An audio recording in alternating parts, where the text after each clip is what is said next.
Social media threats turned the MU campus into a ghost town, leaving many students on edge. It's like today, everyone's just at home because you're afraid to be out. Although a man is behind bars, some still feel a sense of fear. It's tense. It's really tense. And while the jobs of 2 MU employees are in limbo, one professor resigns on his own. Also on KOMU 8 News, an exclusive interview with a photographer whose confrontation with protesters has gone viral. KOMU 8 News at 6 starts now.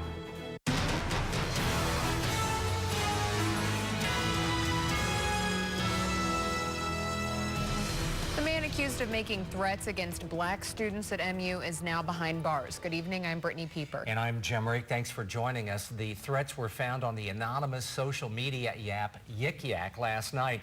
Tonight, 19-year-old Hunter Park is in the Boone County Jail. Park is a sophomore at Missouri University of Science and Technology in Rolla.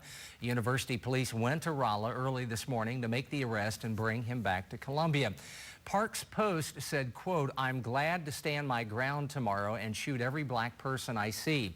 Park's bond is $4,500.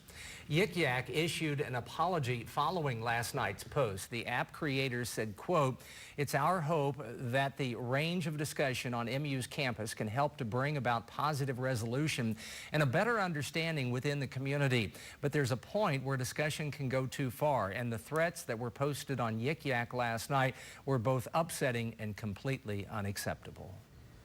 A day after receiving multiple threats from anonymous online posters, it was an unusual day on the MU campus. There was a noticeable absence of people just walking around. Some students told KOMU 8 it was a sad day and that many of the students stayed home out of fear. Those who were there were not going to let the threats disrupt their education.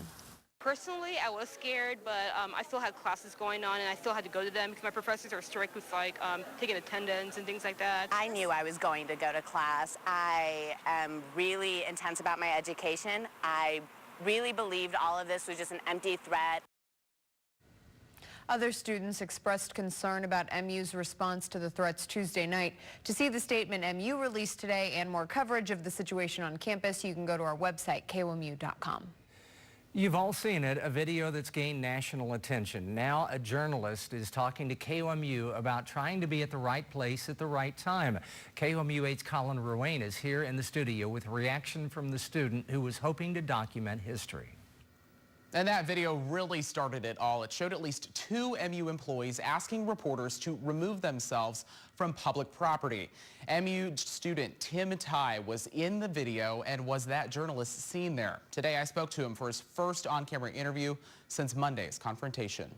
I can't remove myself from being part of the story. I have to accept that and move on and deal with that. Tim Tai didn't expect to get national attention. Millions of people have seen the video of him and another reporter facing demonstrators who demanded they move away from a public area on MU's campus. You're physically intimidating people who have the right to be there, and I would argue are not actually intruding on the scene. The scene was much quieter on the Carnahan Quad Wednesday, but the attention toward the now viral video has not died down. While Tai has received praise from across the country, he still has his critics. On Tuesday, we spoke to one of the demonstrators who said Tai was out of line. He was like, "Get out of my face," and he pushed her back. And that's when that other student got really upset. I never intentionally shoved anyone or pushed anyone. I did try to stand my ground when they were shoving me. 2 MU staff members issued written apologies for the way they acted toward reporters. Other protesters have handed out flyers to reporters indicating a more welcoming tone to those covering their story in the future. While Tai believes he did nothing wrong, he says he probably would have reacted differently. You know, if I had to do it over again, I probably wouldn't have engaged as much. That video continues to get more traffic online. As of this afternoon, it had more than 2 million views on YouTube. On Facebook, the original post has more than 3,500 shares. The MU Department of Student Life placed Greek Life Director Jana Bassler on administrative leave this afternoon while the department investigates that incident. Click and Bassler were seen threatening student journalists during Monday's protest on Carnahan Quad. Click is an assistant professor for the MU Department of Communication, while Bassler is an assistant director of Greek life and leadership at MU. Both have apologized. Brian Brooks, a retired professor with the Missouri School of Journalism, says the violation of the First Amendment hurts the reputation of the Missouri School of Journalism. It breaks my heart to see some professor act in a way that flouts the First Amendment in public, on camera, that goes viral and goes international. Students on campus say Click has not been present in class this week. About an hour ago, she resigned from another campus committee, the Chancellor's Student Publications Committee. Another MU professor made national news over an email. Professor Dale Brigham turned in his resignation after the Washington Post said his email challenged students to come to class despite threats posted on social media. Brigham's email said, quote, "If you give in to bullies, they win. The only way bullies are defeated is by standing up to them. If we cancel the exam, they win. If we go through with it, they lose." In a statement to KOMU 8, Brigham said, quote, "I am just trying to do what's best for our students and the university as an institution.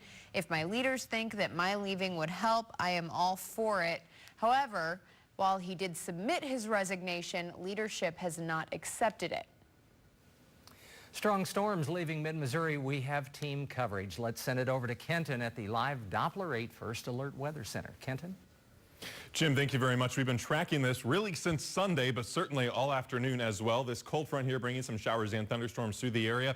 There are no warnings right now in effect. I'm not expecting any warnings to be issued either. We are still seeing some gusty winds and certainly some heavy rainfall with some of these systems as well. Right now it's just on our extreme eastern viewing area right now into Montgomery County, Montgomery City. It's mostly through your area, getting through Middleton as well. And as we head down into Gasconade County, Herman, you're just about ready to see some rain for you. And it's some heavy rain as well with some gusty winds, but again, nothing severe associated with it. The big story today has of course been our winds. It was windy before the storms got here, windy during the storms, and it's going to be windy after the storms as well. These are our current wind gusts, and they were about 36 miles an hour still in Columbia, 38 over in Kansas City, and we do have a wind advisory in effect for pretty much the rest of our night and into about 6 a.m. tomorrow morning, where gusts could be up to 45 to 55 miles an hour, but our skies certainly are clearing out now at this point. It's something I'll continue to talk about, and I'll have much more coming up later on in the show.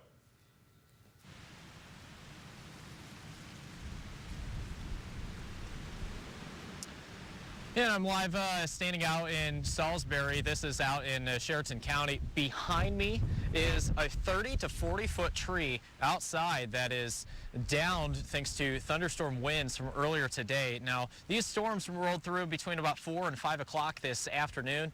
And as Kenton just mentioned, a lot of them are gone. But we spoke to the Salisbury fire chief, and he said that this is something that they're going to have to clean up here for the rest of the night, or at least help with. Power was out for about an hour at the fire station here in Salisbury. Reporting live, Tim Schmidt, KOMU 8 News. Tim, thank you very much. Here's what's happening right now. The UM Board of Curators are still meeting at this hour. KOMU 8's Nick Commissar joins us live from University Hall with the latest developments. The meeting started at around 4:30, and after calling roll, almost immediately went into closed session, so we don't know much. We received a news release earlier that said the meeting is for consideration of certain confidential or privileged communication with University Counsel, negotiated contracts, and personnel matters.